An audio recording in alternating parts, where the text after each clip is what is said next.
해병대원 순직 사건이 해병대 수사단에서 경찰로 이첩됐던 지난해 8월 2일, 윤석열 대통령이 신범철 당시 국방부 차관과 임기훈 국가안보실 국방비서관에게도 직접 전화를 걸었던 것으로 확인됐습니다. 대통령실 관계자는 대통령이 비서관과 통화하는 건 문제가 아니라고 밝혔는데요. 김영훈 기자가 보도합니다. 해병대 수사단이 사건 기록을 경북경찰청에 이첩했던 지난해 8월 2일. 이첩 직후인 낮 12시부터 1시 사이 윤석열 대통령은 개인 휴대전화로 이종섭 당시 국방부 장관과 3차례 전화 통화를 했습니다. 국방장관에게 이렇게 좀 질책을 했습니다.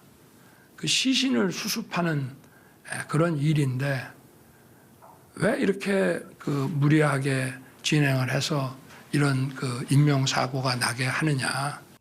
이후 윤 대통령은 오후 1시 25분 임기훈 당시 국가안보실 국방비서관에게도 전화를 걸었습니다.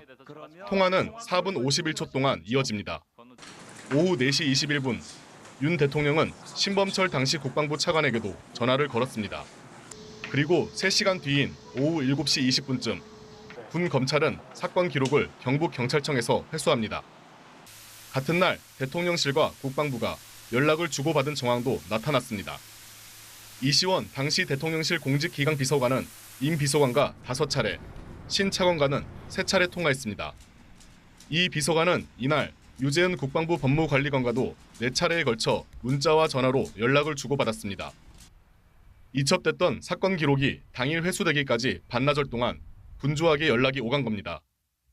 이에 대해 대통령실 관계자는 대통령이 비서관과 통화하는 건 문제가 아니라며 수사 중인 사안에 대해 언급하는 건 부적절하다고 밝혔습니다. 통화 기록이 확인됐을 뿐 실제 어떤 대화가 오갔는지는 알 수 없는 상황. 내일 국회 법사위의 해병대원 특검법 입법 청문회엔 이종섭 전 장관과 유재은 법무관리관, 임성근 전 해병대 1사단장과 함께 박정훈 전 해병대 수사단장 등이 출석할 예정입니다. KBS 뉴스 김영훈입니다.